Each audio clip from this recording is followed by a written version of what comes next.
Yo, yo, yo, yo, yo, what is up?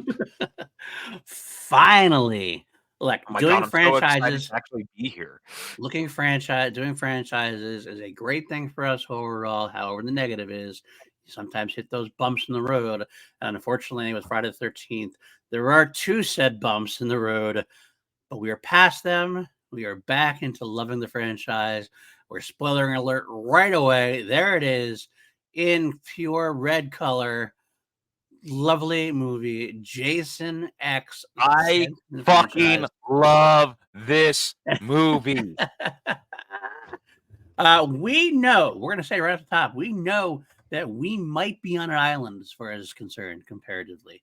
We know there's a few other people we know that like it, but as a whole, this is not a well-loved entry in the franchise. Let's be honest. However, all of you people are wrong.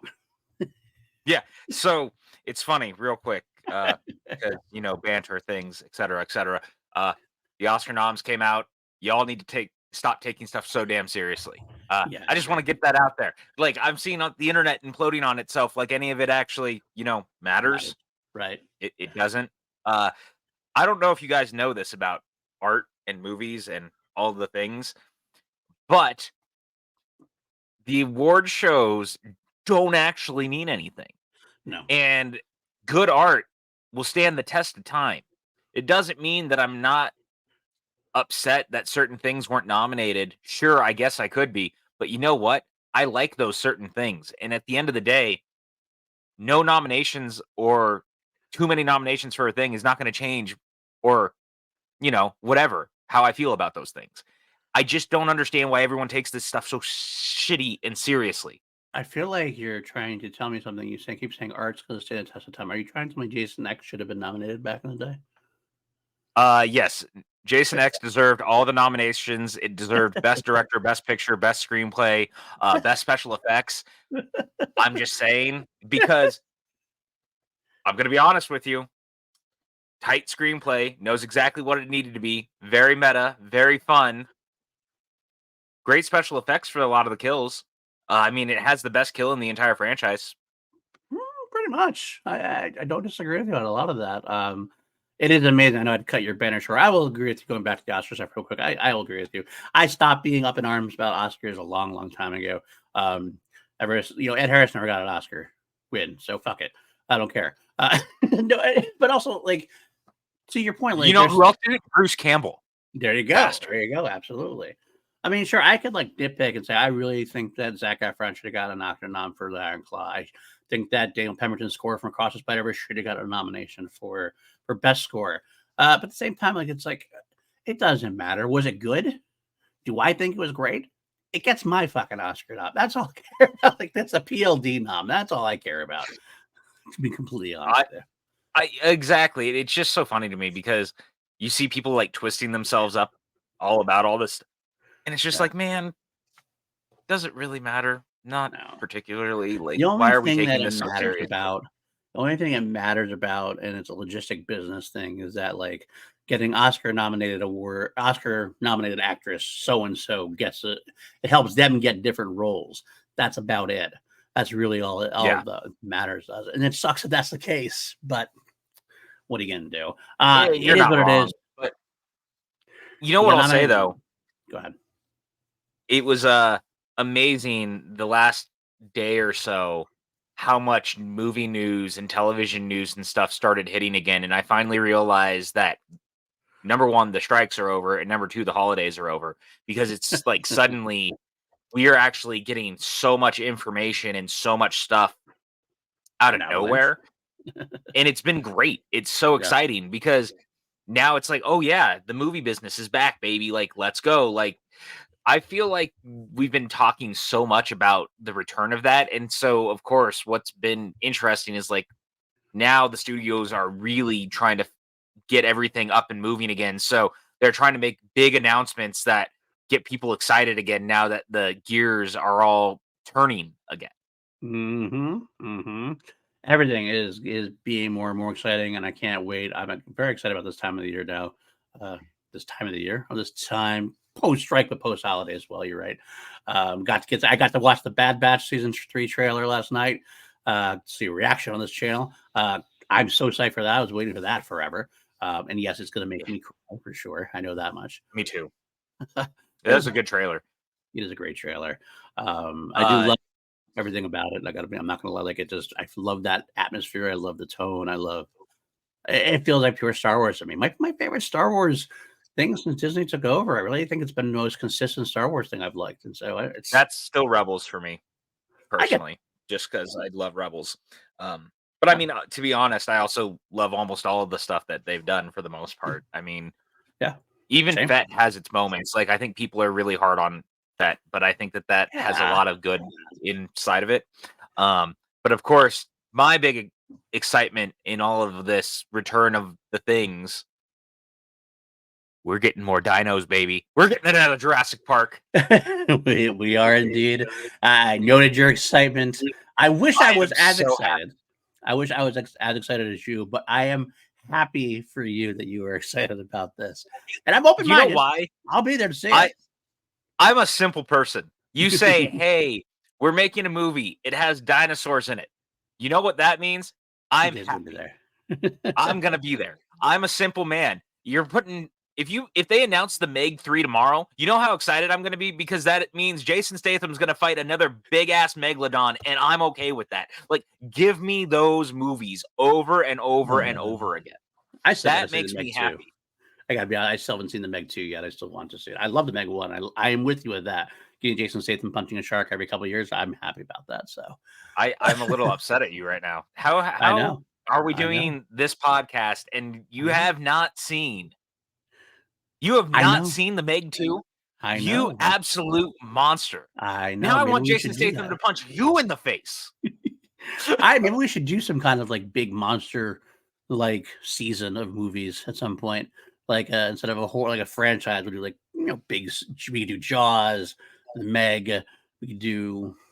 Do we get to also do Jaws for the Revenge, where the shark decides to try to track down the rest of the Brody family? Because, I mean, come on. Got Michael Caine in it. I mean, come on. It does have Michael Caine. Michael Caine. Maybe someday we'll see. We'll see. Have to say it. I mean, here's the thing. I stand this idea, but there's a stipulation that comes with it. Okay. If we do this, you must allow me the chance to finally do Puppet Master. Well, that was a great idea while it lasted, folks. I am going to get Puppet Master in here, god damn it. Hey, I would be open to doing like the original Puppet Master as part of some kind of series. I don't know about doing the whole Puppet Master franchise though. Why are you so against doing the Puppet Master movies? Because I just watched Jason 8 and Jason 9, and I feel like that's a whole series of Jason 8s and Jason 9s for me. All right, fine, fair enough. We could do just like the first 5.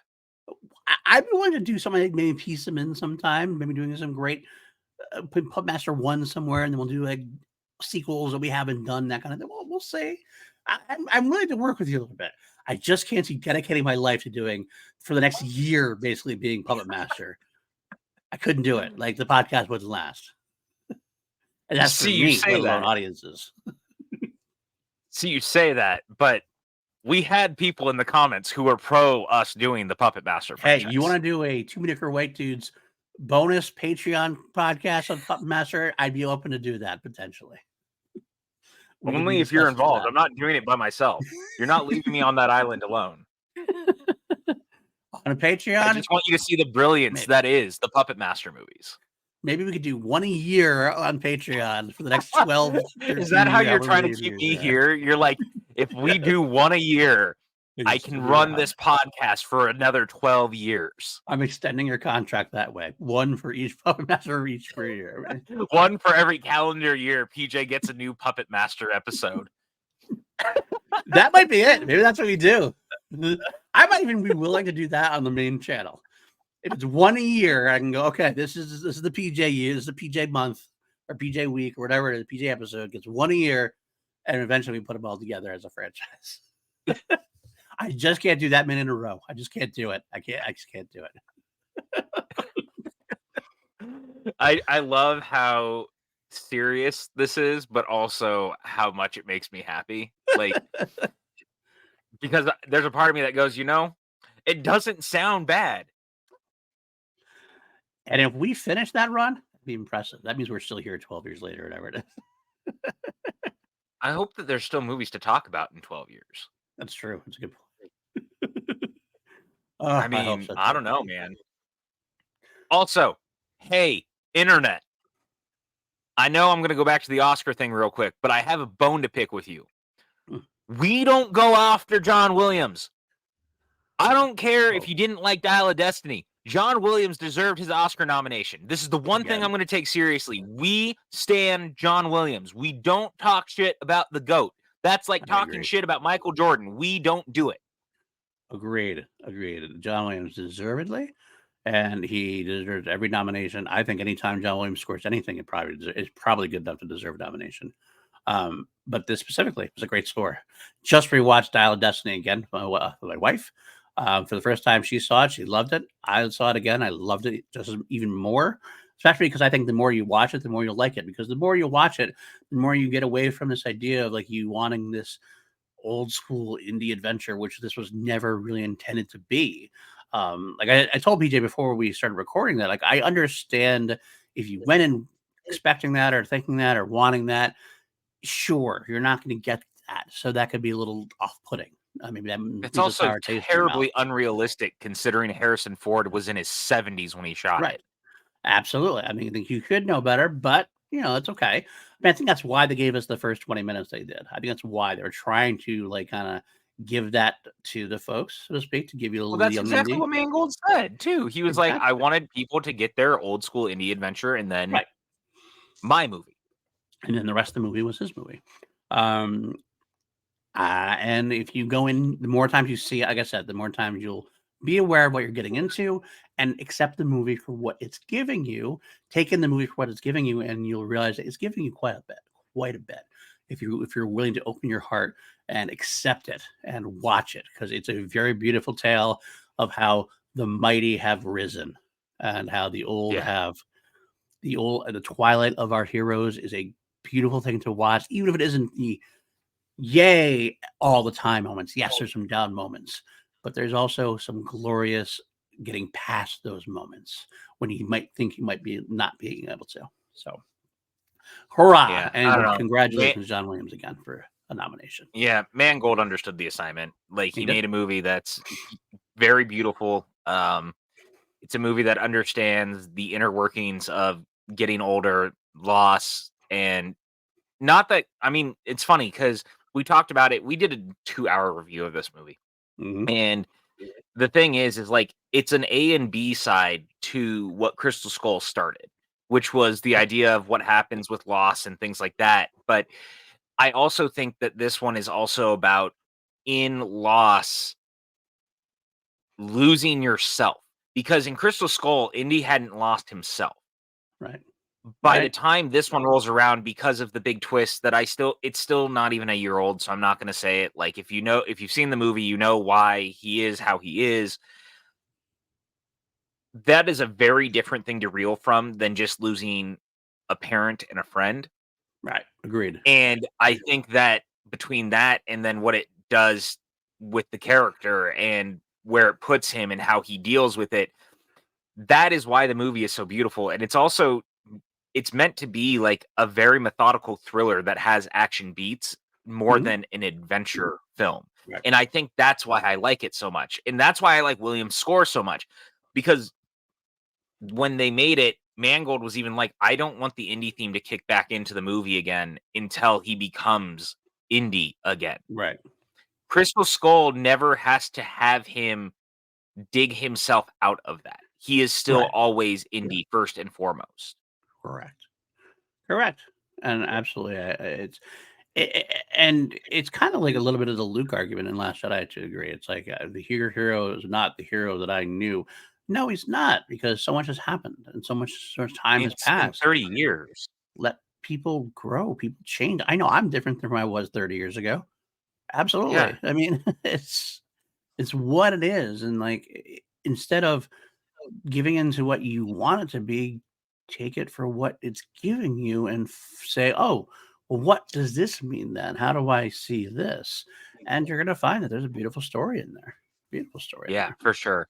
I mean, look, I could talk about it forever. I'm not going to because this is called Jason X, not Indy 5 again. But We already did the that. point is, yeah, exactly. That's what I mean. Like we did this. It's on the channel. You can go Yeah. find it. We talked about it for 2 hours. It was great. Yeah.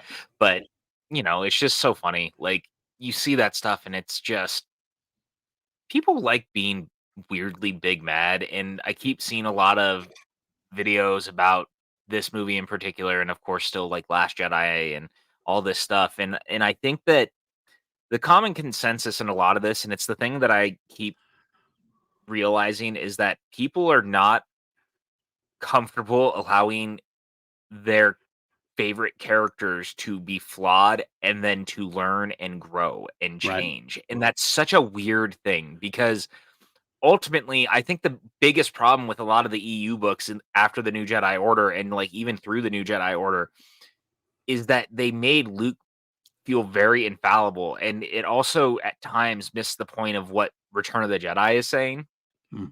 which is why I ultimately actually like The Last Jedi and what it's doing so much because I think that Luke is so much a pacifist by the time Return of the Jedi is over, and he knows that violence isn't the answer. And I love also that Ryan understands that and does the, kind of Kurosawa approach of I'm going to show you this event from a bunch of different point of views. And then the one that's the close, like the one that's actually the reality is he made a mistake, but then he realized it in the moment, stopped, but Kylo didn't understand that. Mhm. Mhm. And that is who Luke was. He saw the error of his ways because he was taken back to a moment of when he almost did this the first time. Absolutely. And Absolutely. that's the beauty of that movie and Dial of Destiny, similarly with the stuff that it's saying about Indy, because Crystal Skull asks the viewer and asks the character, what is it like to be on the end of life when you start losing things? But what it never asks is, what does it also mean if you lose yourself? Mhm. Absolutely. And that is the beauty of these. And I could go on and on about all the great things about a lot of our favorite legacy sequels, but all this to say, guys, it's okay to let your characters change and grow and be different. And it's funny we talk about that because I actually think Jason X offers a lot of that. And it's funny you say it too, and I want to combine a little bit with this. Is another thing that kind of I'm taking half a step back to go half a step forward. Also, is that it's so there's so just day and age of YouTube, of internet, of everything else. Like hate is just such a strong and powerful connecting tool. Unfortunately, I'm Mhm. finding more and more that it's easier to hate than it is to love. It's easier, and that's also what unfortunately is getting the clicks. I'm seeing like people I know who are generally positive people making videos, and all of a sudden they make a negative video and they get surprised. All of a sudden people are watching it because you went negative. Are those people there Yeah. for you, or are they there for your negativity and the hate that they want to breed? For whatever reason, hate just sells more, which is why we might never be the most successful podcast out there. Because generally speaking, we we always like to talk about what we love far more than we talk about what we hate. It always brings us Yeah, back you to guys Peter. have seen it like play out live on air where we're frustrated having these conversations when we don't like a thing. Absolutely. We don't want to do it. We don't like doing it. We do because we are honest to ourselves and we committed to doing a franchise. We have to do it. Like we wouldn't have done an episode on Jason Goes to Hell if it wasn't part of the franchise because we like, you know No. what? People like it and that's great. We're not those And people. I will say too, to your point, we also aren't blindly praising everything that we like also because if you listen to literally anything we do, we come at everything at every angle where we go, look, we love this thing, but this may not quite work. This It might might work for not you. work. Yeah. Right. And that's okay.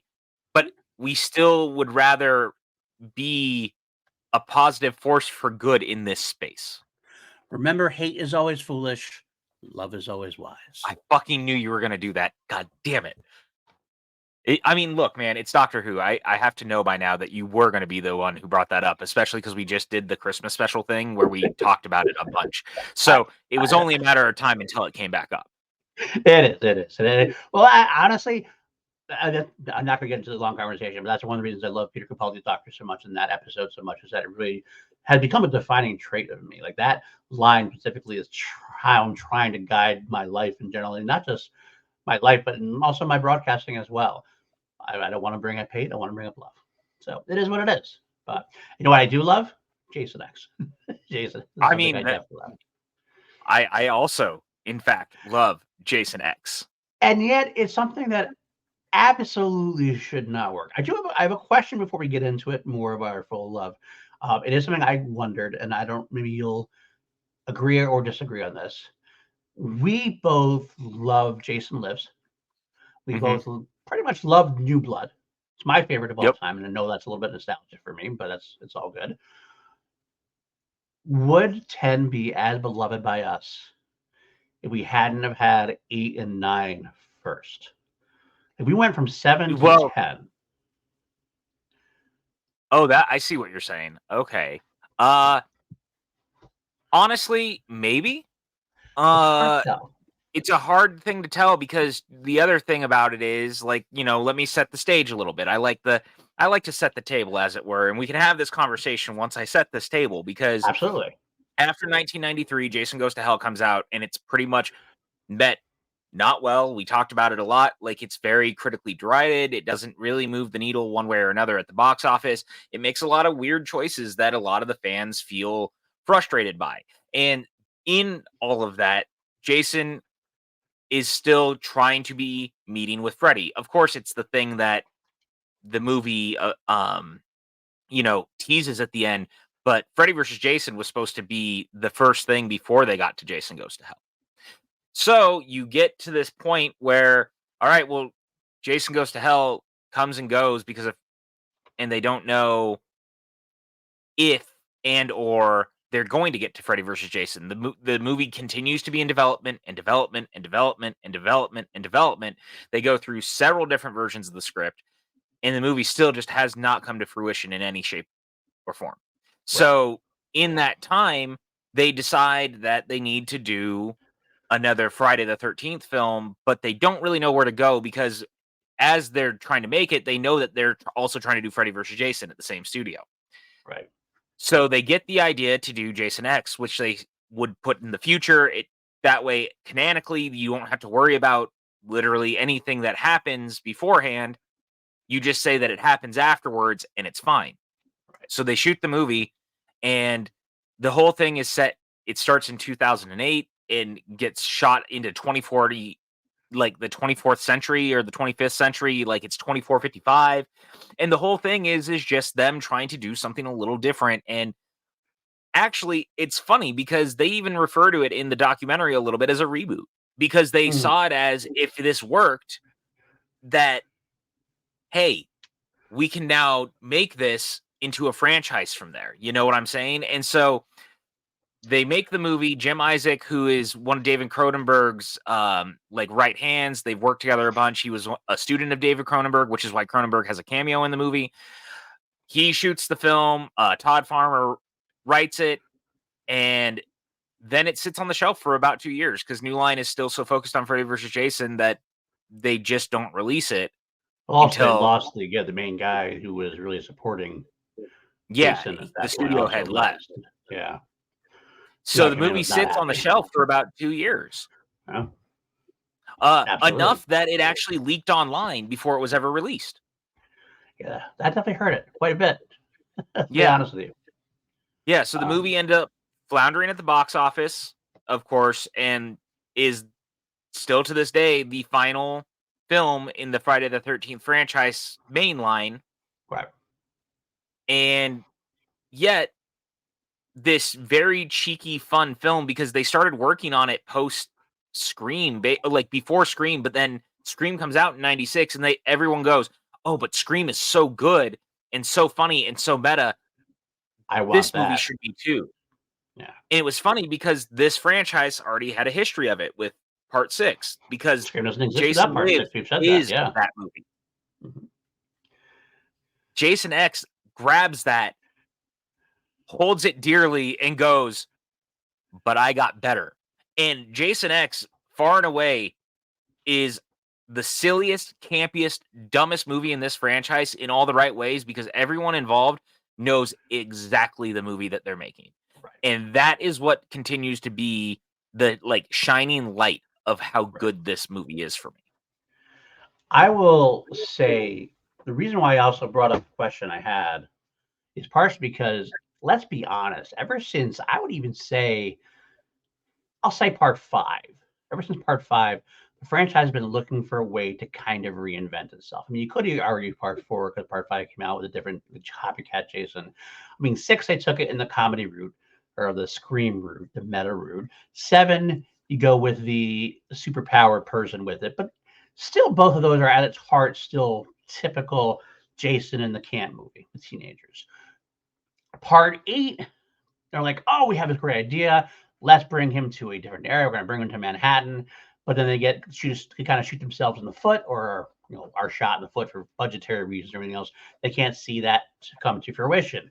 Jason 9, they were really trying to fuck with it. They're really trying to make it like a new thing out of it. And we saw what we got with all this new random lore, and it didn't work because they were trying to do this whole body switch. It was trying too hard to the point of like Halloween 6 style. But so it seems like since 4, we've been trying to reinvent the wheel, so to speak, because we were tired of the typical 1 through 4 that we had gotten, or 1 through 5 we had gotten. But 10, I think, does do it right because, first of all, by this time, not only are we like, okay, they're trying to reinvent the wheel, so let's just see what they're going to give us this time. But most importantly, they reinvent the wheel without reinventing the heart of the film, which is Jason at this point. Like, with reinvent the wheel by bringing this, we're gonna bring this to space, new kind of setting, new kind of film, but as they make the mistake of part 9. They don't reinvent Jason. Jason is still Jason. Kane Hodder plays Jason. It's like you just picked up Jason and moved him over here. And over here might be a campy, fun sci-fi film, but it's still a Jason we already know and love. And that's what part Well, 9 did wrong. Because part 9 tried to and change that's what I was Jason. gonna. I was 100% gonna bring that up because, to your point, part of the reason that this movie is so good is that it goes the other direction to the point that honestly, Voorhees is in the movie almost more than any other movie. Yeah. Like, Jason is pretty much front and center the entire time. We Yeah. don't get a lot of cutaways from him because they know that the audience is here for it. And because of that, this movie's body count is ginormous. Yeah. Yes, it is. Yes, it is. Like, honestly, I think we see Jason kill more people in this movie than any film in the franchise. And that's the thing that I love too, is that the movie very much knows that and it goes for broke on it. They don't hold back anything because they know that this is a Friday the 13th film. Not only is it a Friday the 13th film, it is the 10th film in the franchise. And Todd Farmer, the guy who wrote it, was like, part of the reason we did it that way was because you're also 10 films in. You Yeah. can't be taking it that seriously at this point. Like, we needed to make it something that would be more fun for everyone. We wanted to Right. make it something that people would remember, and that's why we did it. Because why don't we? What we can, we should. Let's do it. Right. Absolutely. I agree 110%. Um, the other reason why some people might not like this, and I do get this argument to a degree, but doesn't hurt it for me, is it does look a little like a CW movie or a sci-fi original movie. Like It the looks like a look of the Sci-Fi film Channel itself. original movie. There's no denying that, unfortunately. And that does hurt it. Absolutely does hurt it. Even the actors cast, I feel like the typical Canadian actors that are cast in any CW show. Not that against them, but that just makes it look to be a cheaper film. Um, which it is. It is a cheaper film for all they save their budget for what's needed. Like you said, a lot of the kills are very cool kills. Some of the kills have gotten boring. There's no boring kill in this one. There's all interesting kills in this one. Oh, And absolutely. a lot of fun is to be had. But agree, the look is another reason why if I bring up anything negative, I'm trying to showcase the rounded view here. The look of the film is not the greatest, and it definitely comes forward from how it was shot and what it was shot on. And I think it's a budget. I think it's partially a budgetary thing, and it's Oh, unfortunate because it would. it's absolutely a budgetary thing Yeah. because the original version of the script, when they turned it in, the studio said it was going to cost them $32 million to make it. And it was much more like Blade Runner-esque, where it still had Jason cryogenically frozen, and then they were going to get to the future and someone was going to unthaw him, and it was going to have a lot more robots. And basically, Todd Farmer was like, it was very Blade Runner looking. Yeah. And the studio said it would cost them $32 million, and there was no world that they were going to do that. No. So when he went back and rewrote it, he was like, well, why don't I? And he said this point blank. He goes, I just took the structure of Alien and Aliens, and decided that was the movie we were going to do, because if I set it on a ship, you can really shoot that anywhere, and you don't have to really worry about the rest of it. So that's why the movie is set on a spaceship in space, because their whole thing was just do Alien and Aliens with Jason. It's not a bad idea. Not a bad idea. No. It takes the budget into a third of the budget. And I mean, Alien was a horror film in and of itself. Jason was just as much a horror film entry, like as Alien would be, a single entry in a enclosed area. Crystal Lake was a little less enclosed, but for all intents and purposes, was an enclosed area, being so cut off from civilization. So it is a very similar concept in and of itself. So if you're going to bring him to space, he is Alien, basically. Yeah. And I respect the shit out of that, frankly speaking. Absolutely. Absolutely. And you know what? The film is profitable enough. Let's be honest with it. It's profitable. It's not like very profitable, but it's there. Like I think the budget was like 11 million, something like that, 12 million. Yeah, so it was about about 17 or 18 million. Yeah, so like it does exactly what at this point a Friday the 13th film should really be doing. Absolutely. And again, I guess that's the thing about the budget is horror movies are at their best, especially in Jason franchises and Freddy Ellis franchises. The lower the budget, the better. You get a $5-6 million movie and you get like 40 million.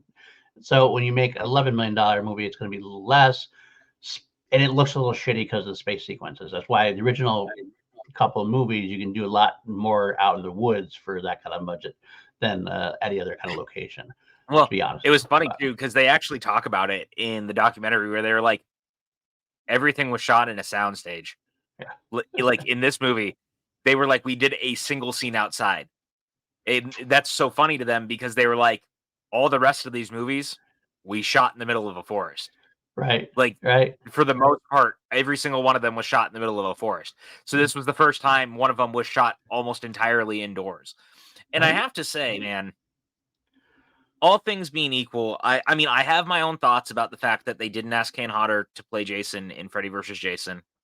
I've made it no real secret that I think that was a dick move by a lot of people who should have allowed him to be in it, because he is and forever going to be the Jason that just is. He played the role 4 times, plus he's the version of Jason in the video game that they made. Like, Jason is Kane Hodder. Kane Hodder is Jason. Like that absolutely. Just is. Mm-hmm. But one thing I will say is that because this movie is so Jason heavy in the right way, I'm almost glad too that this ended up being his final movie in some regard, because it allows him to really be Jason in such a cool and different way.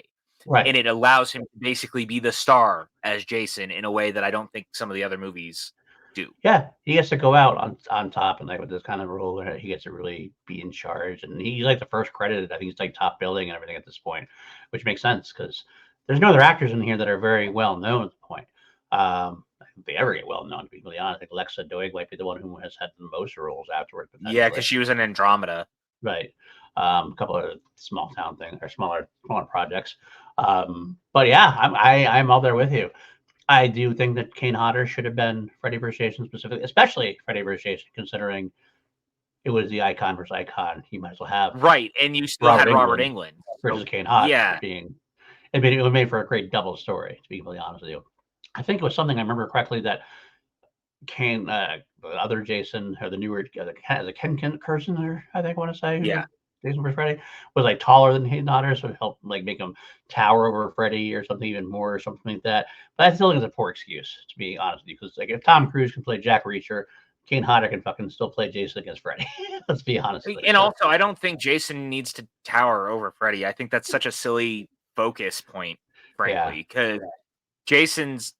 It's not about him being hulking and huge that makes him scary. It's that it's that Kane's movements are so specific. And Right. again, I mean, we're jumping ahead because the next episode we do, of course, is going to be Freddy versus Jason. Yeah.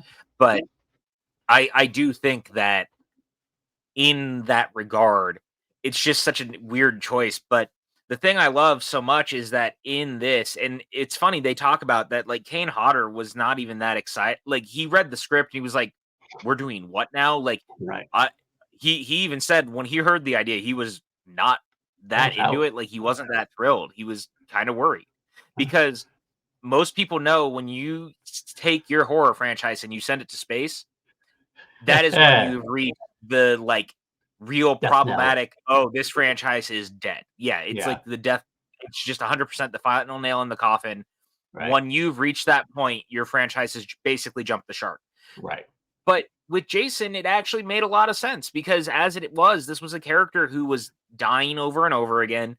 You'd kind of run your course at this point on Earth a little too far, if in some regards, and so to do something so different. And again, they even said they were like, we weren't attempting to like reboot it as it were, but it kind of was a reboot in some regard because you put it enough in the future that none of the rest of the stuff matters. If you've never seen one of these movies, it reestablishes the character and then reinvents it for a new generation and leaves the door open for potential sequels. And that's what I love so much about the movie is that I think by doing that, and by finding that heart underneath of what do people love about these movies and just going all in and just like basically betting, betting everything on red and saying, fuck it, let's go. It really makes the movie fun to watch because you can tell everyone is on the same page. Right. And that's for damn sure. They all are, because Kane Hodder got on the right page. He realized that, and I think that's the beating heart of the film.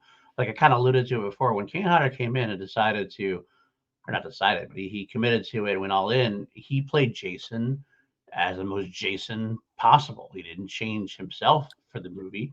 He let the movie change around him, which means the core heart, the beating heart, is still Jason Voorhees, the one we know and love. I mean, say what you will about Part 9. Say what you will about Part 9 when Kane Hodder comes out at the end as Jason. That part of the movie kind of rocks a little bit. It was good. It was fun, good seeing him back in action at that point because Kane Hodder does Jason. That's the beating heart of the movie. I think that in that point, like now looking back at Jason Goes to Hell, now having just watched these so close together for the podcast, I mean, we did already kind of talk about it when we watched it, but it just reiterated what a bad idea it was to make a Jason film where Jason was not front and center played by Kane Hodder.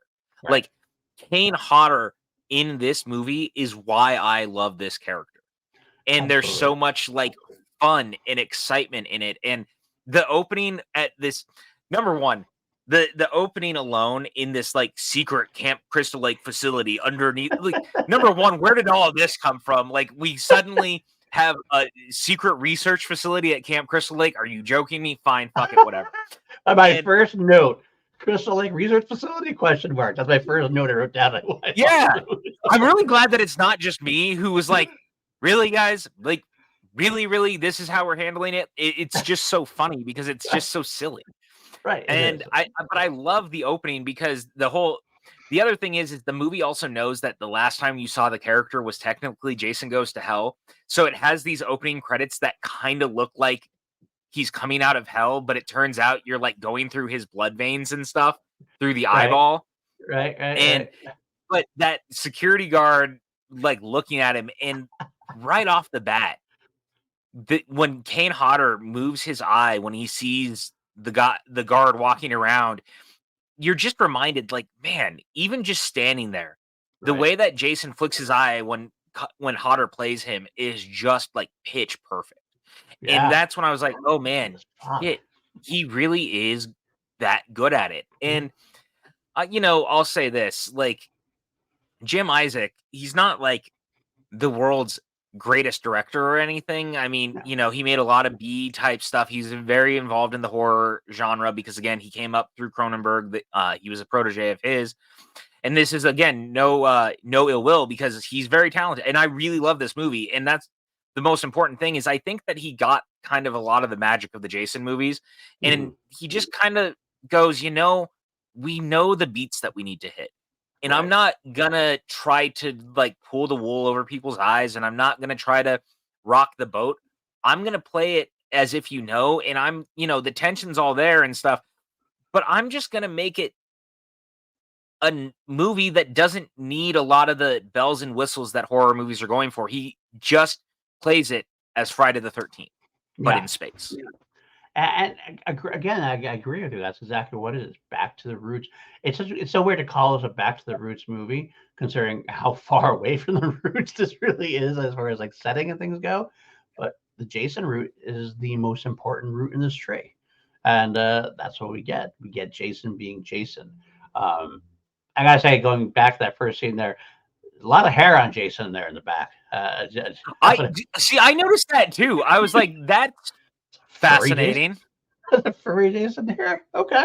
I feel like that was something that they didn't mean to do, like right out the gate, and they were like, just let Kane have his hair. That might be what it was. I was kind of You like, know, like they were like, Jason's been in here for a while, and I love too. Like they even said that when they were making the movie because they knew that this was going to take place after Freddy versus Jason, no matter what, because they were setting it in the future. right. That they were like, we're not even going to attempt to answer how he got out of hell.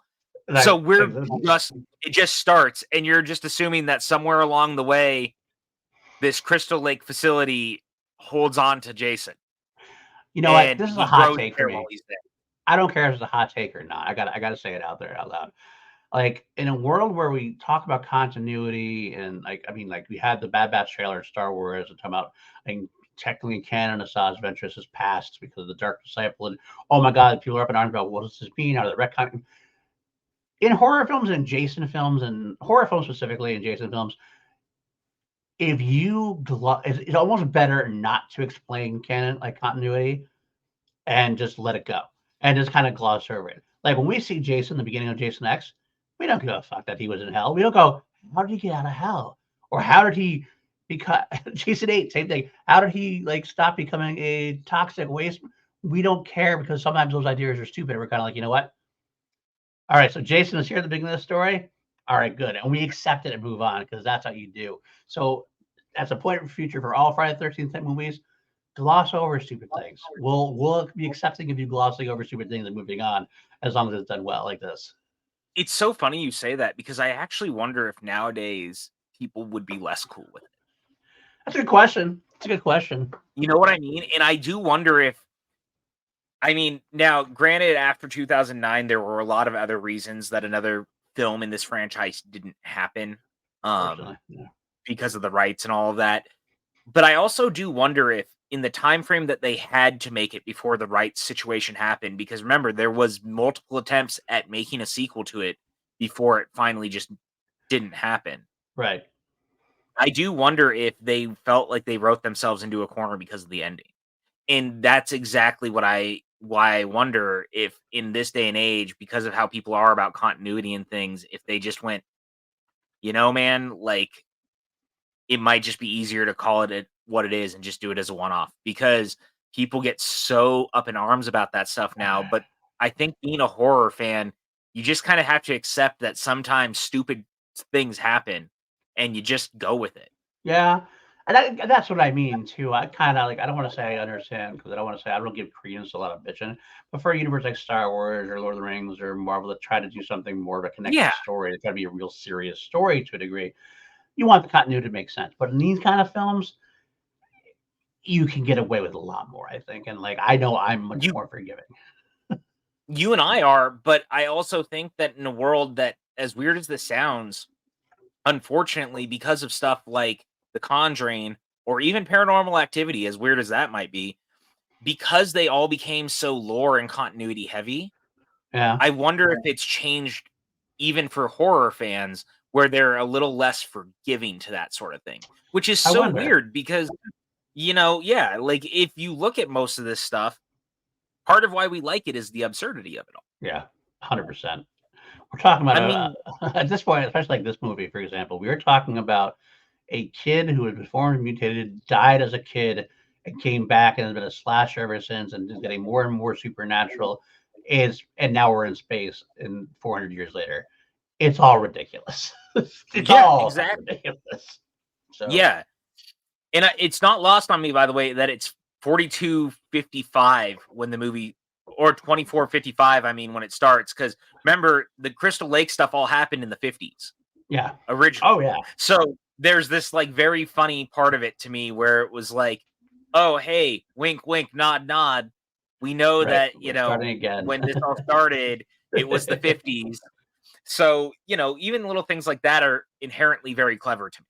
Right. Um, All right. I do and want to talk about before we go forward to the 424:55. We do mention the David Cronenberg cameo, and that was a fun cameo. I also know love that that. I know he demanded that if he's going to be in the film, he had to die. Like that's perfect. They Why just- get killed? And here's what I'm gonna say: he dies spectacularly. Spectacularly. And that's this whole thing is this movie honestly has multiple of just really clever, smart kills. Uh-huh. And Cronenberg's is no exception. Fun death. Fun death. Well, and he plays this like government spooky agent type who's going to come in, and they've decided that Jason, who is supposed to be cryogenically frozen today because they all are very aware that he's a serial killer and they need to just freeze him so he never escapes again. But no, ma'am, I'm taking him because we need to research him because, he keeps coming back to life. His skin and all of these things regenerate. So we need to make sure that we study Jason. And she goes, so are you okay with having blood on your hands if he escapes? Yes. And then what happens? They literally open the door and Jason has escaped and already murdered people. Yeah, I do love it too. The blanket over his face, which is funny with the guard anyway. Then a great using a plot point to pull off the blanket, and it's the guard hanging there instead. Yeah. But here's it's not a qualm. It's a joke. It's a qualm about characters in general. So Lexa Doy's character sees the door get slammed open. She sees Jason. Why are you running right away? I don't care how he's like takes a slow motion like takes a gun up and like it takes like 3 minutes to start running. I mean, if I saw a door get slammed open with that and Jason was behind it, I'm fucking gone. I am gone. Get me the hell out of the station at this point. I love that the whole thing too is like you see all these guys behind me. I'm sure that they can take care of Jason. And then the guard gets thrown, the head guy gets thrown through the door and he goes, I'm sorry. Run. And you're like they don't even try to mask that. They just do it's almost the exact opposite of how Jason Goes to Hell starts, where it's all these paramilitary types who show up and they blow the fuck out of Jason. This time, all the paramilitary guys show up and Jason's not having it anymore. He goes, you guys got me once. Fool me once. Shame on, shame on you. Boom. Take care of the rest. Yeah. And he just mutilates all of them. Right. He does get cryogenically frozen by our lead female there, Alexa Doig's character, Rowan. But not before Jason stabs through that's a pretty strong machete, I gotta say, this through the chamber. Well, why do you think he's trying to find that particular machete so much later in the movie? Holy Grail. That's a super machete. Yeah, that's the holy grail of all machetes. That was the machete that was probably actually, we didn't see this. This scene was probably deleted from Army of Darkness, but Ash probably made it while he was making all the weapons for the people, That makes sense. So it's a very old machete, but it's very powerful. Very powerful. Because we know that it's all in universe thanks to Jason Goes to Hell, the Necronomicon, and eventually Freddy and Jason and Ash all cross over. It's great. Perfect. Absolutely. Boom, movie. Good call, PJ. I'm glad to have you here to clear up any loose ends like that. Yeah, you're welcome. I love that moment though. It's so silly. It's like, yes, this man with a machete shoves it through a giant metal door, right? That is a cryogenic freeze chamber, and then by doing that, he also cryogenically freezes the woman. And then my first thought was, so in all this time, not a single person in her life was like, hey, Rowan's been missing. Right. No one, and no one at Crystal Lake in 400 years finds Open this that door. place, Right. opens the door. No one was alerted to the fact in this super secret government facility that the cryo freeze chamber was broken.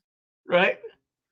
Like, There's so much like, how did I, this happen? How did this happen? That's what I don't know. How does this happen where we have no one going to this facility for 400 years? Yeah, I guess we don't care if it's fun. As long as it's fun, right? We don't care. oh yeah. And it's one of those, like, the brain logic part of me goes, Huh? come on, guys. Are you kidding me? Like, really? Come on.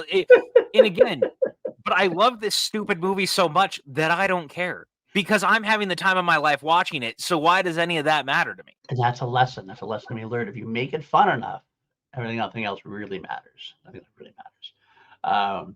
I do love the fact that we get to jump to the future, and of course they find this facility. They find the carbon fusion chamber. What do they say right away? Open it up. Famous last words as always. Um, Also, shout out to the stoner dude who gets his arm cut off because he stands right in front of Jason and the body falls, but the machete is just right to fall on the arm and take it off. It's a super machete. It knows where it's going. Again, well. Ash Williams created it. That's the only explanation. Shop smart, shop S smart. I have to throw out there one more thing too, especially for this particular viewing. It's not a 20th century carbon filtration unit. It's a hockey mask. Hockey, which was banned in 2024. Yes, specifically. And here we are. So this year, I guess hockey's getting banned. How dare they? How very dare they? So I love that though, and it's so silly, and it just adds another dimension of, like, we know that this man must be a maniac, right? In some capacity, because he's wearing a hockey mask. So that means he's evil, and that is perfect. Are you joking me? So they also find Rowan, and they bring her back up to their spaceship there. Because obviously we learn that these guys are kind of, I guess, student archaeologists, kind of, even though the teacher is more of an opportunist. A little bit of an Indiana Jones character with less being a dumbass, pretty much. But I want to throw a shout out to one character who I really loved in this movie, wish we saw more of, and is the kind of character that makes a movie like this so enjoyable. Lou, the pilot. Oh yeah, I just love him. He's a pilot, happy level, and he has one of the best deliveries of lines in the film. They start talking about, oh, we can bring her back. We can definitely. They think they can bring her back to life. Whatever. He's like, oh, cute and single. I'm so lonely. This movie is chock full of the dumbest one-off lines, because also right after this, one of my favorites is, oh, I forgot my arm. Yeah, you did, you dumbass. And she hands him his arm back, and he goes, hi, hand. I lost it. It's just so dumb, and it's so funny, and it makes me endlessly laugh. Because, again, the movie knows exactly what wavelength it's on. And so it doesn't try to be anything more than that unserious about the whole thing. And that's key. And that's key. If it's trying to be serious, it would not work. But it doesn't. It knows what it is. It knows what audience is going to like it. And it might be an audience that maybe wasn't ready for it. Maybe the audience wasn't ready for it back then. Because Scream was its own thing. It's funny you say that, because the writer of the movie and one of the producers of the movie in the documentary on the Shout disc literally says, he goes, I think we were about 20 years too ahead of our time with this. And he goes, but the 14-year-olds of the time in 20 years, when they are 34, are going to be talking about this movie. And I have never felt more seen as the 34-year-old that loves this movie and is going to go to bat for it. Like, I am specifically the person that he is talking about. So what's my excuse? I don't know, but I'll take it. I like the fact that he's you're young at heart, even though you're a grandpa. There you go. Not quite a grandpa, thank you. Let's not start rumors. I am as old as that. I do No, no, love. no. You're a grandpa. You didn't realize it, but you got lots and lots of grandkids out there. Oh, Jesus. Well, that could be true. Ones I don't know about, maybe. Yeah, Uh, yeah, my exactly. my youngin days when I was wild and crazy. But I like that the producer is a little bit of Marty McFly. Your kids are gonna love it, Yep. and they do. Uh, so they get everybody back in the store. They start studying Jason, and I love they said Jason and Rowan. I love first of all the line, of course, get her clothes off. Oh, I got it. the female inside. Yeah. Who is one of my favorite characters too, by the way. I saw her in the Crystal Lake documentary as well. What was her name? I want to say Janessa. So Melissa Aid, I think it was Yes. maybe. She was a damn delight. I gotta say, I don't know. She's a little bit. I mean, very flirty, very funny, very cute.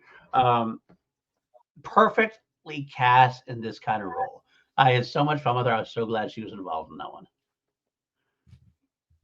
But I am too, and it's so funny because I actually I've been on record that I don't like some of the cast in 7 and 8. Like I wasn't huge on a lot of the characters.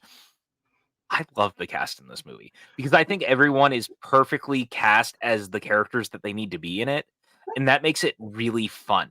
Like, I'm not saying that they're necessarily the most standout characters in this franchise, but everyone again is on this wavelength that they understand the movie that they're in, mm, and so because of that, it makes it fun. And you're watching it and everyone fits it, and this movie feels kind of like a time capsule of its time. So they're yeah, actually all kind of playing various versions of things that were like characters popular basically. around its time. Yeah, because like one of the things that I noticed while we were watching it was one of the characters very much feels like a Matthew Perry Chandler sort of ripoff, and Yeah, that's Chuck Campbell's character. yeah, I'll give you that. Like he Absolutely. kind of plays it that way in the same way that Lisa Ryder, who is KM14, is 100% doing like a Ellen Ripley meets Sarah Connor type thing. Like everyone's playing these like bigger caricature type Right. things of things that you recognize. And I think that's a very much on purpose because one of the other things I noticed is like Waylander sounds a lot like Wayland, Regular or Stone. they're Yep. talking about Solaris. There's a lot of things that are named very much after things that you might Crendel. recognize. Yeah, Crendel's Yeah. in the end. No, I fully agree with you on the caricature aspect of it. One of my favorite caricatures is the Sergeant, Sergeant Brodsky. Peter Yeah. Mensah is just a complete collection of this is the badass military type of these movies. Almost to the point of it's like just this close to parody without quite going over that line. I'm going to jump ahead for my favorite line from him that earlier. He starts attacking Jason. He wants Jason dead, smartly so. Gets nailed, gets poked through. He's like, oh, gonna take more than a poke in the ribs to get me out. Did he get stabbed in the stomach? Yep, that'll do it. That'll do it. Also, so very clearly also should have been like very much playing it like Tony Todd would. Yeah. Did you like he 100% is playing that role like it is Tony Todd. 100%. 100%. It's such a perfect character cast by him. But it goes to your point exactly. They're caricatures, like this side of parody, bordering on just enough, no one going quite too far over to make it like with that unwatchable. Um, it's so good. Well, and I think that again is part of why I love it so much is that they very much everything is broad strokes. Right. Everything is about being the most basic yet broad version of a Friday the 13th film mixed with a lot of sci-fi things that you love. And Mhm. actually, one of the things that makes this movie interesting is that it moves away from a lot of the more supernatural aspects of the Jason character and kind of looks at it through this more sci-fi lens that starts talking about the regenerations and you like then the mech suit and all this stuff. So it really kind of changes the dynamic of the movie too. And for me, that's part of what makes it stand out and makes it so fun is that sci-fi Jason is almost more fun than supernatural Jason. Yeah, It's just and you're now in a totally different genre and it's really fun. absolutely, absolutely. Let's see what else we got here.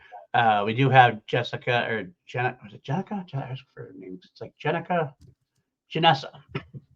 We'll see his character playing against type with the professor and the nipple twerking scene. Oh yeah. They know that Jason is about sex. Let's be honest. There's so much sex in these movies that it's got to be played front and center. So they push it to their envelope. They have her with champagne doing nipple twerking hard to get a passing grade. And then beyond that, I love how they time it. I know it's definitively meant to be played this way. They show their two characters having sex after they're kicked out of the lab when the woman was studying Jason. They go back to their cabin. They're having this sex, and like they juxtapose the sex with Jason waking up. It's like almost like the sex is making Jason go, "Hey, what's going on here? There's sex going on. I got to kill some teenagers." That moment is so perfect and so in line with the rest of it. And it Right? makes me so happy because it once again just proves the point of like we've talked about it a lot on here. And while the franchise is not, it's not like a series that is made by a lot of very conservative people, but it 100% plays into the weirdest conservative ideal of if you have premarital sex, then you You're must gonna die. die. And so this movie got like the fact that Jason legitimately gets woken up by teenagers having sex, like he's on this bed, he's still dead, and they start having sex, and he just is slowly coming to, and he's like, teenagers, sex must kill. And just as soon as she lets out the loudest moan, he just goes boom and shoots right up and then kills the first person he sees and then goes directly to hunt them down. It's so good. It's so good. But let's talk about that kill specifically. This is the kill I believe you consider the best in the franchise, and I consider one of the best in the franchise for sure. The It cryogenic is the best kill. kill in the franchise. I think so. It's definitely. I hesitate saying that until the end. I'm going to go through. Maybe we'll do a special where we just do ranking the kills. But this is definitely going to be at least up there. What a great moment! Getting her head right in that cryogenic frozen stuff, freeze the face right off, and smash it against the. It is so good special effect wise.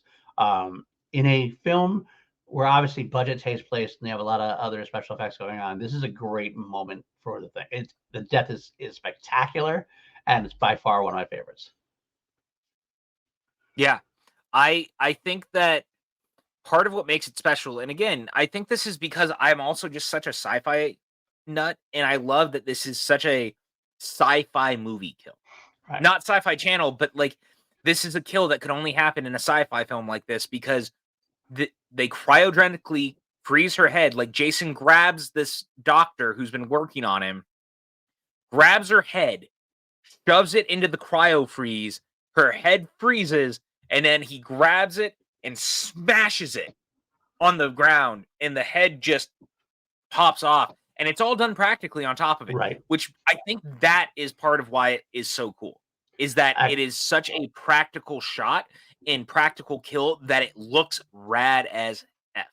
Now, all that is why Jason X continues to be so cool, though, because this kill is very indicative of the rest of the movie and like the tone and what it's right. going for. And like I said, I think that this movie being so sci-fi heavy is part of what is so attractive to me about it.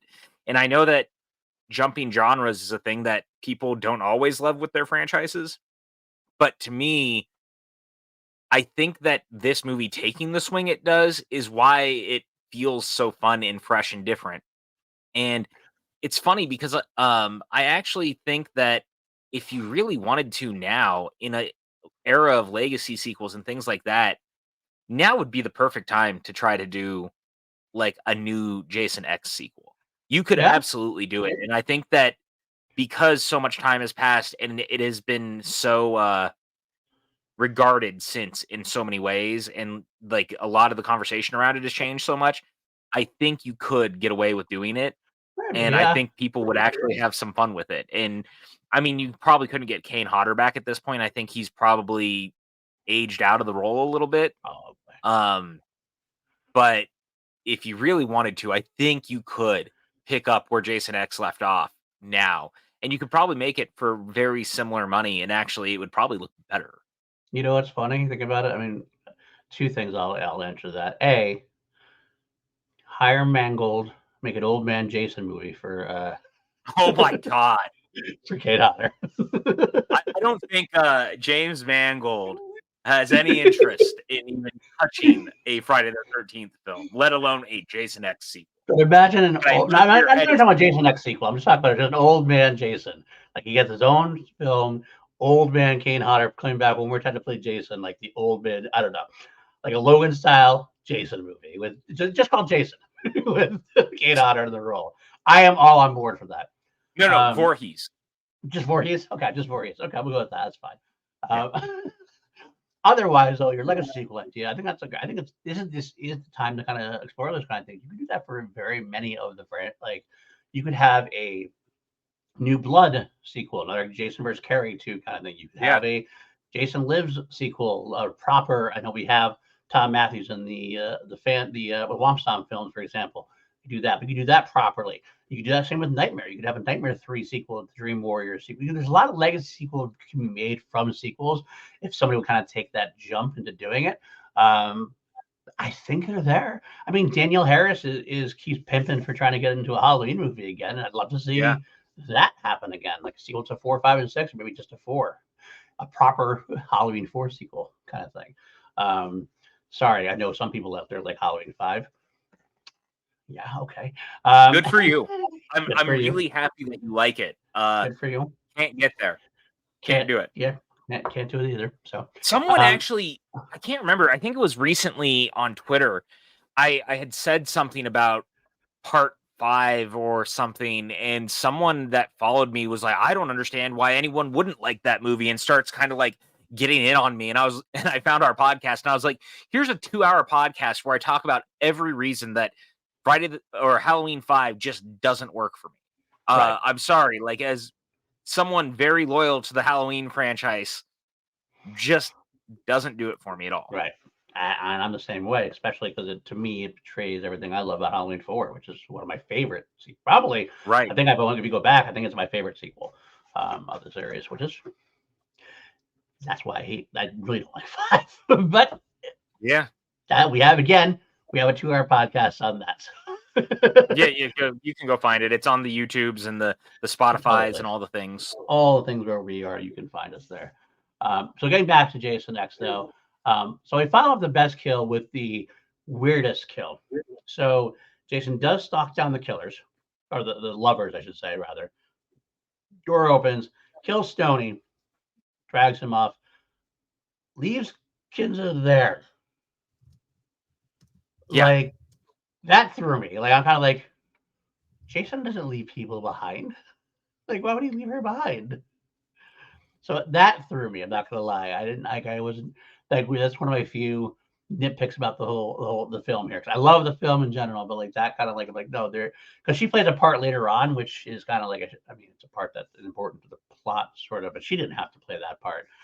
It felt a little weird to me that I didn't see any reason why. There was no even reason posited why he kills somebody, drags him away, and she's just gonna hang out there. I think that it was one of those, he was going to come back for her and she just ran, because there's a lot of, that happens all the time in these movies. He kills one and the other runs away.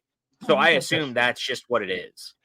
I mean, I guess that's where the setting does hurt it a little bit, because you get away with that in an open forested area than a closed off ship area, really, comparatively. But yeah, but to be fair, it's not like Jason's been on a ship before. So those corridors could be very confusing. That's true. That is very true. One of the next ones we got, I got to say, of course, we're going to have a holodeck of sorts. That's what every good sci-fi movie has at this time. Thank you, Star Trek. Basically. Oh, yeah. But I love the holodeck. I love the holodeck battle sequence they got going out there, because that's what they would do. These people would do in that phase, especially Stoney, or the stone guy, I should say, rather. Yeah. And then Oh, Private Dallas, who is played by the writer. That's yes. Todd Farmer. Yeah. I love the goofy ass looking aliens in the holodeck. And it's so funny because the CGI is very 2000 CGI, but Yep. because it's in a holodeck, I'm so much more forgiving because I Oh, just assume 100. that the holodeck is making it more cartoony. Right. But I also kind of thought that they looked like the aliens a little bit from School Reunion in Doctor Who. They do, don't they? Yeah, I I thought that just looked thought that was familiar. very funny. I thought that looked familiar, actually. They're Interesting. not like Yeah.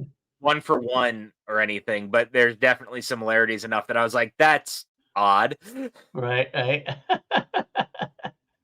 but it made me happy, Uh, so what do I know? it made me happy too. So, all right, they send the rest of the troops in after Jason at this point.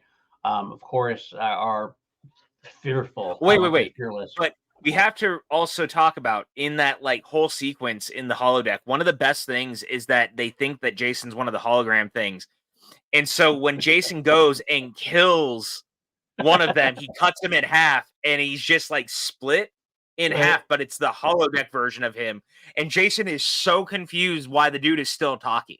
right, yeah, And this is yeah. another one of those great, comedic bits because the when they're standing there, he goes, "You know what? I'm still beating you 9-3," and he goes, "Okay, cool. The next kill wins," and then Jason kills him. Next And he kill, goes, Jason. "Well, that doesn't count." Yeah, it does. Because the guy gets his head cut off, Oh, his head starts talking still. Yeah, it is a yeah. very comedic moment. Uh, Holodeck gets his first of two big holodeck moments. Let's be honest, I'll save that for later on, of course. Oh, Um, yeah. so they do send the military after him, except for our fearful leader who wants to keep Jason alive. Still, our Paul Burke, our not our Paul Burke, our Paul Reiser or our Burke, basically wants to Yes. keep the Jason going against all other advice, et cetera, et cetera.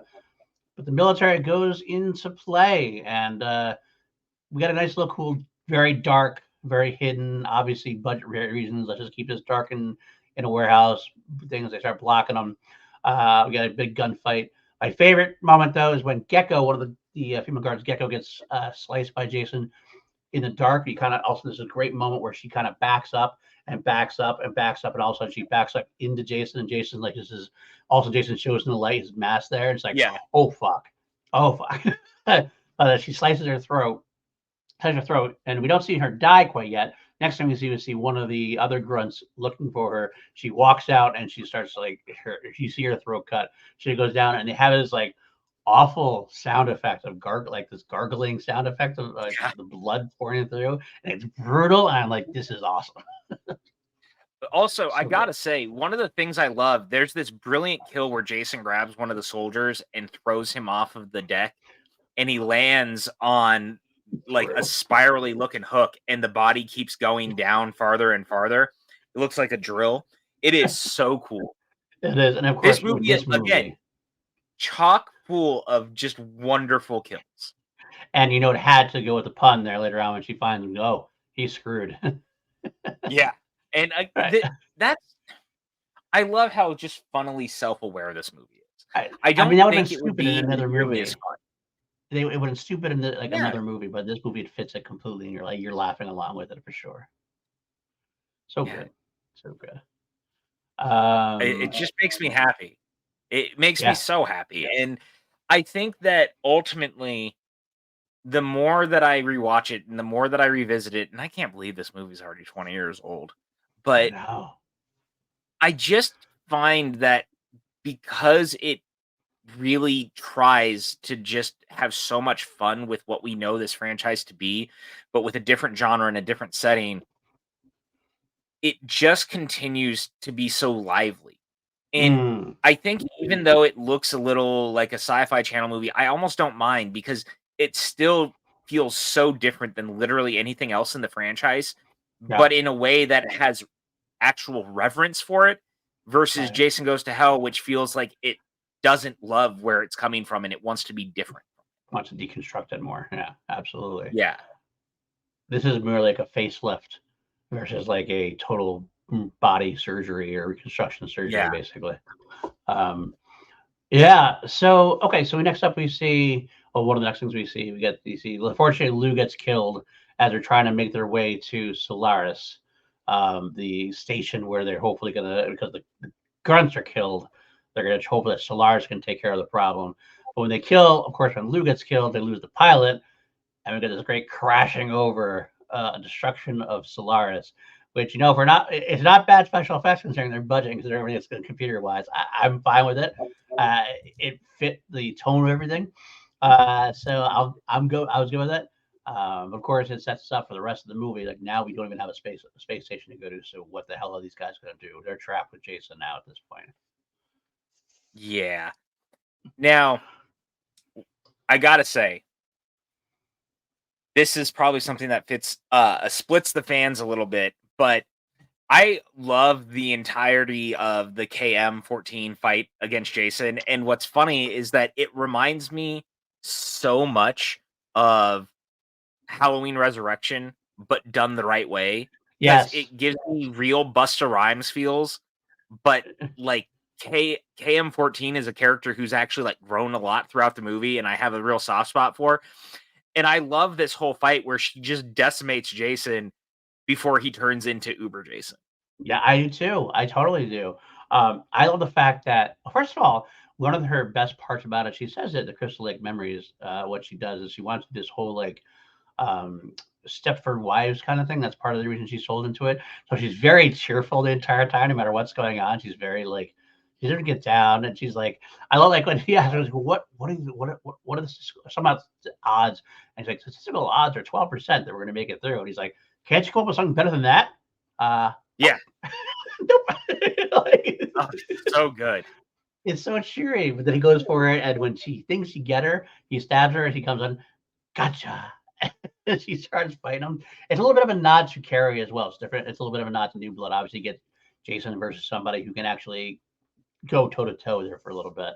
Um, but even before we get to that, I did want to note two things. First of all, it's a great horror moment. Like, this is not, I mean, talk about a horror film. This is not really a horror film. There's too much comedy to have like real horror beyond like the kills. As far as like terrifying moments, kind of thing, there's only glints of it. One of the best moments is though is when they are caught. They're all trapped in like I don't even know what it is, the main station after Jason's killing all the grunts, and they hear the bang on the door. Jason's finally there, and then Jason crashes through the glass. That's a great Friday the 13th moment, and that's a Oh, great it's horror moment. it's so good, especially because I don't think he's out there, and just the way it comes through. Well, and of course, the other thing I love in this moment also comes to something we were talking about earlier, is Jason wants his damn machete back. That was the best And line the teacher had. It's okay, guys. He just wanted his machete back. yeah, and just also him being like, "Have you ever thought about how much you're worth, man? Like, I know, guys, I can make you rich." I love everything about this. It Yep. is so dumb, it is so cheesy, but it works, and Hodder plays it so perfectly. Yes, he really does. He does. I guess The not. only bummer is I kinda wish we actually got to see the kill, because you just know he hacked that dude with 2 machetes. Oh yeah, he totally, absolutely did. You're not wrong there. Yeah, it was a good moment though. Definitely a good moment. So Jason gets through. They all run away. Of course, that's when the whole idea comes down, where KM starts fighting Jason. Then we get this weird like breakdown by Kinza. The whole like she Yeah. gets so like freaked out, and that threw me from kind of like, okay, all right. So she gets to the shuttle and tries to run. It's kind of like, the funny thing is it's the campier. I think perhaps Christopher Nolan watched this movie and was inspired by it. All I can think of when watching it, it wasn't Interstellar. It was Matt Damon trying to fly, but the line's still attached. Christopher Nolan is a Friday the 13th fan. No, specifically a Jason X fan. That's true. That's true. That's true. Am I the first one to make this Specific connection? I wonder. I do wonder if I'm the first one to make this connection. You are absolutely the first and only and last who will ever make that connection, and I'm okay with that. It's out there now. Christopher Nolan is actually a Jason X fan. Did you know that?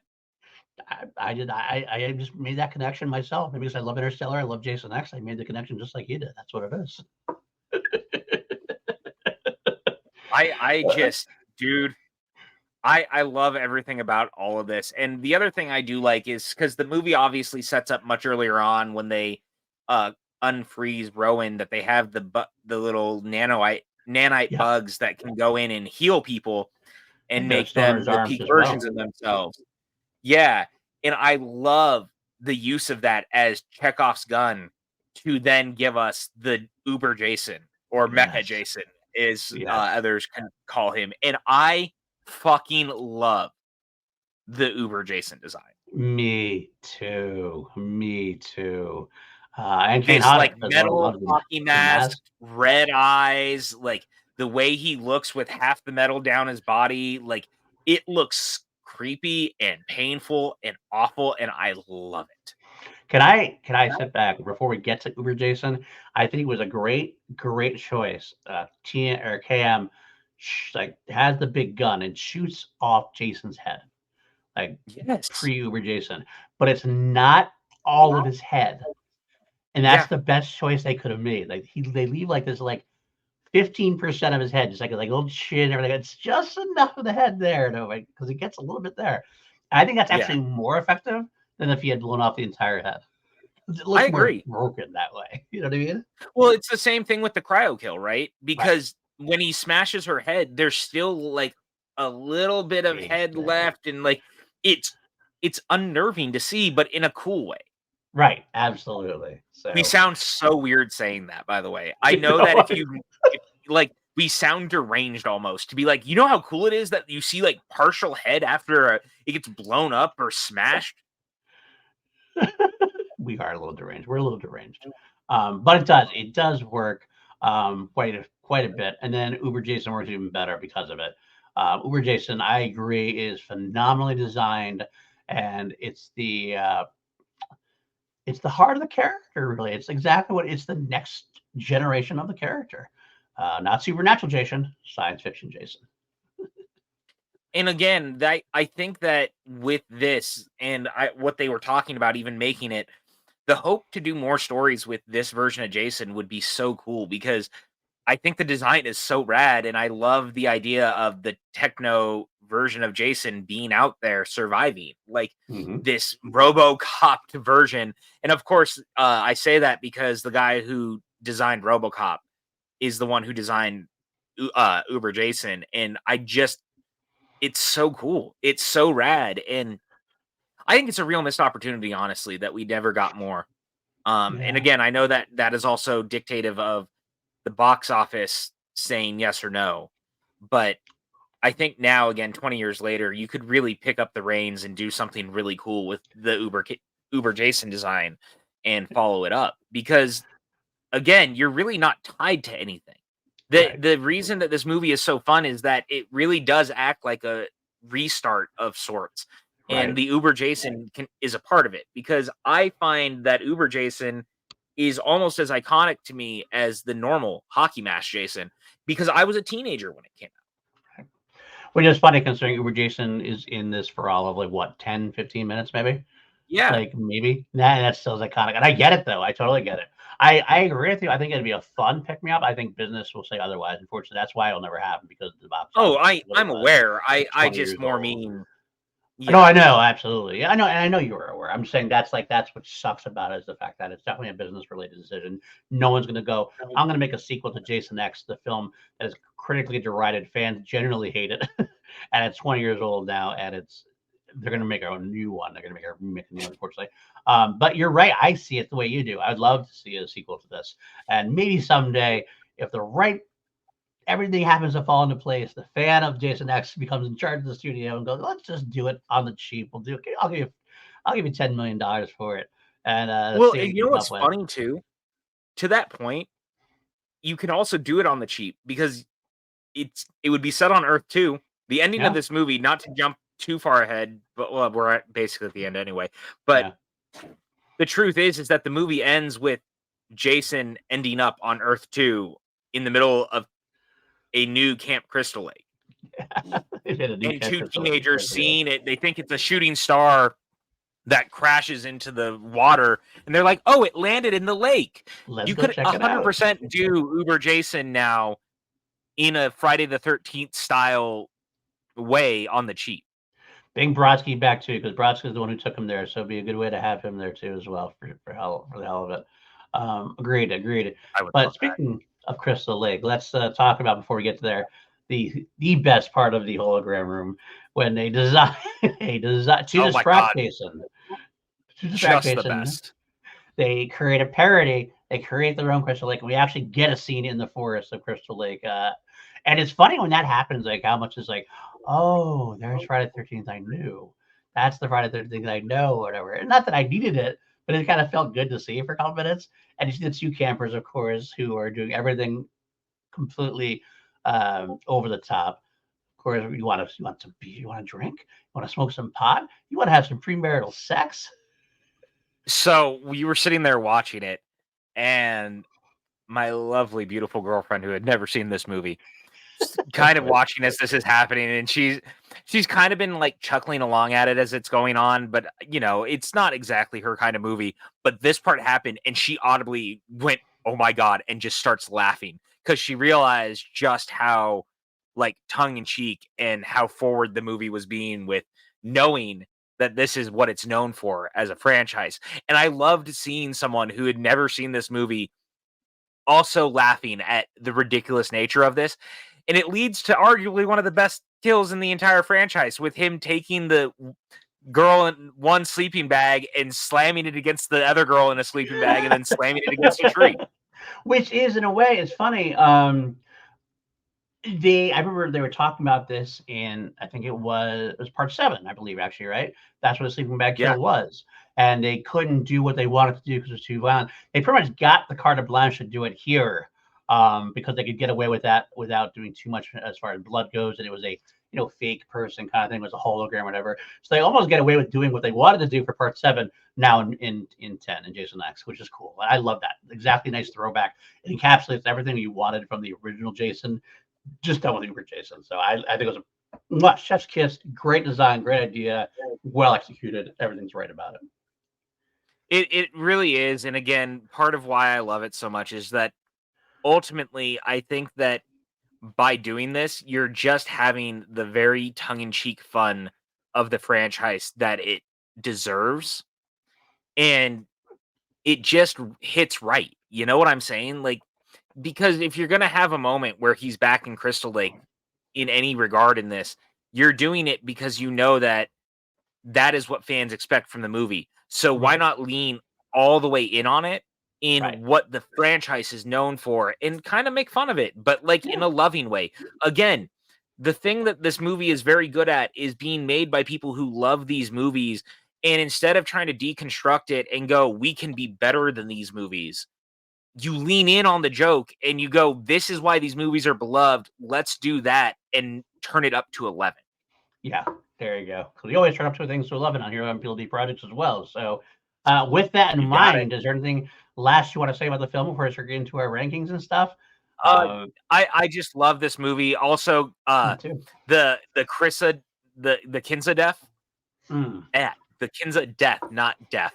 The Kinza death makes me laugh every time because she's holding on and she goes, "Ah, this sucks so much," and then gets sucked out of Oh, the Janessa. spaceship.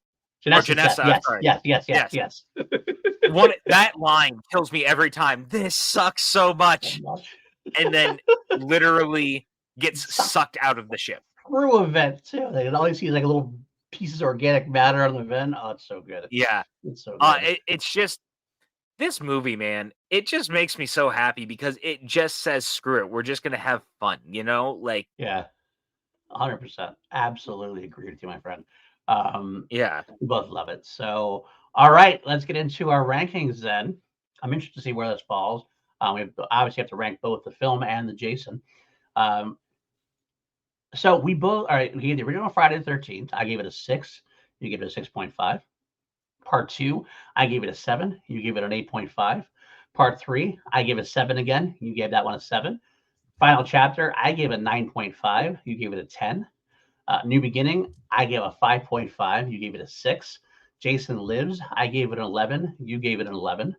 The New Blood, I have since upgraded. I had it at 10.5. I'm going to put it at 11 because it's still my favorite. So I'm putting it at 11 now. You had it as a 9.5. Jason Takes I respect Manhattan. it. Jason Takes a Cruise. You gave it a 3. I gave it a 3. Rather, you gave it a 4. Jason Goes to Hell. I gave it a 4.5. You gave it a 3. Jason X, out of 11. What are you giving it, my friend? Sir, let's go ahead and turn that dial all the way up. This movie is an 11. I don't care what anyone says. Jason X is a perfect fucking movie. You know, I'm almost there with you. I'm pretty close. I'm going to give it a solid 10. 10 for X. X for 10. How about that? All right. Beautiful. It's pretty. It is very much among my favorites overall. So that's a damn good score there for Jason X. Welcome to the big leagues, Jason X. We do have 2 more movies There's to a go. bunch of people who are going to start throwing things at us and yelling at us in the Oh comments. God! Once we say this, we might get deleted.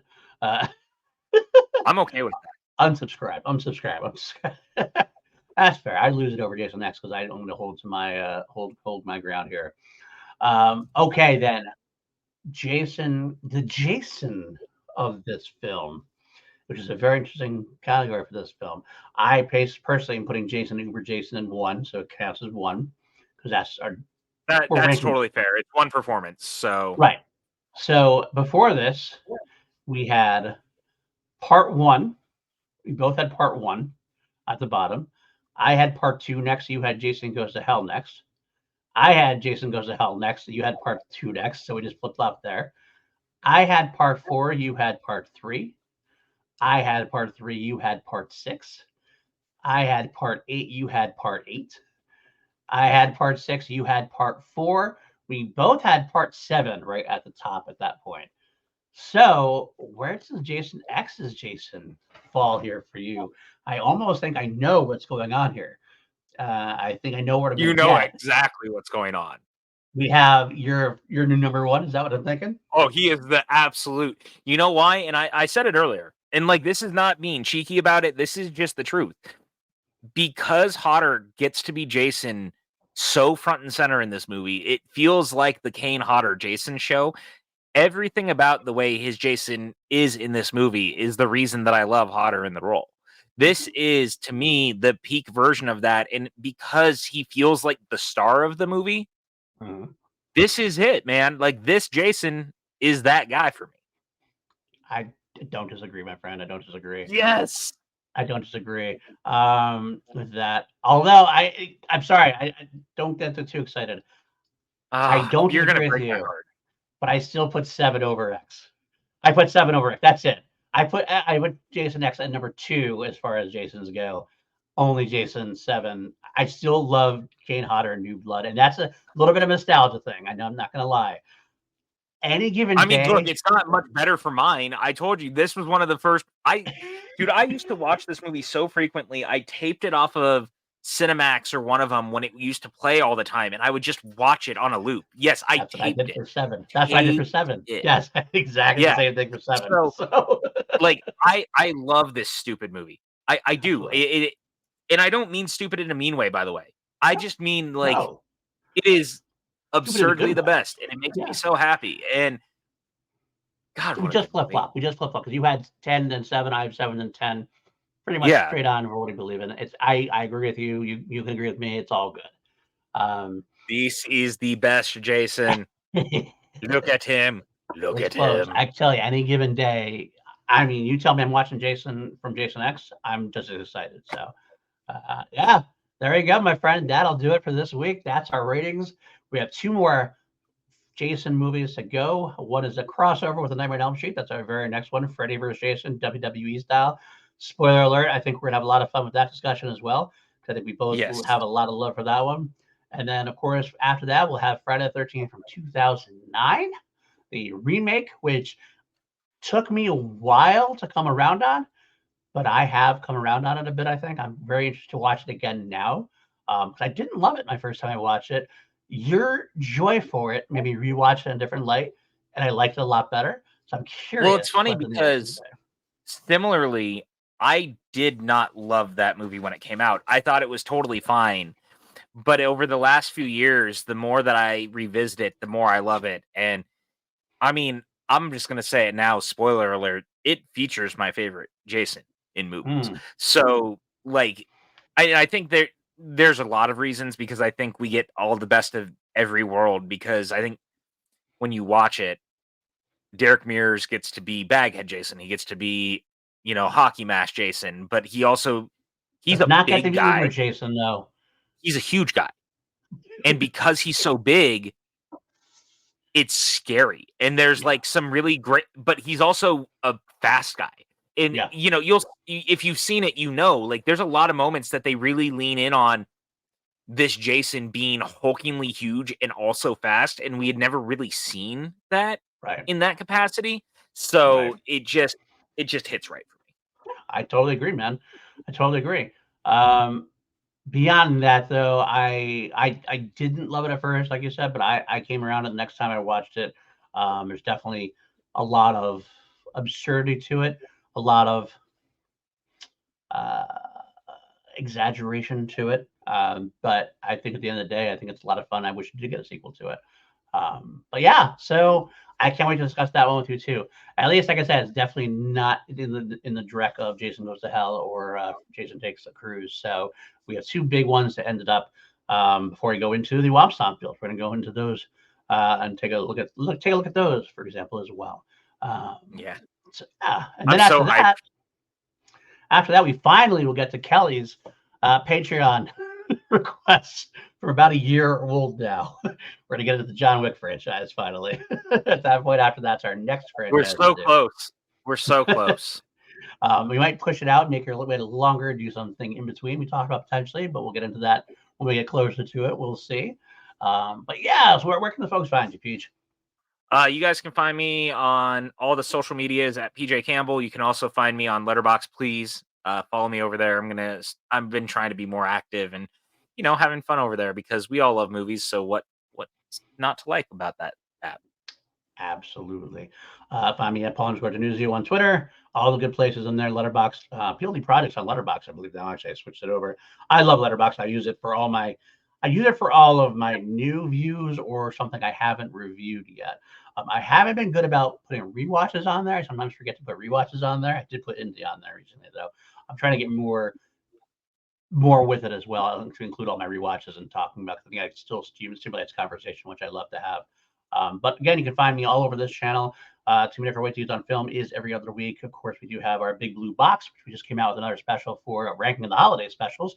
We're going to have another special or two before we get into the new season of Doctor Who in May. Of course, we have Holy Snokes every week. Some big news. Matt and I will be there tomorrow talking Star Wars, breaking down the Bad Batch Season 3 trailer, the final season trailer. Have a review every week, almost done with the 1985 weekly series before we move on to the 2009 version. And also, let's say that I do my Crown Jewels every week, which is not a reaction to Queen music, not a reaction, despite some people thinking it was supposed to be that. It's a breakdown of Queen songs one by one as we go through them. But if you like this stuff, you like Too Many Different Ways to Use, etc., hit that like, hit that subscribe, leave 5 stars, We're here comment, all the share. time. Exactly. We're always here to talk. And if you want to go further, join the Patreon. Patreon.com/PLD Project. Got a great Facebook chat going and do some more content there. The Harris Dons, going through Ed Harris's list and everything else, and hangouts, things like that.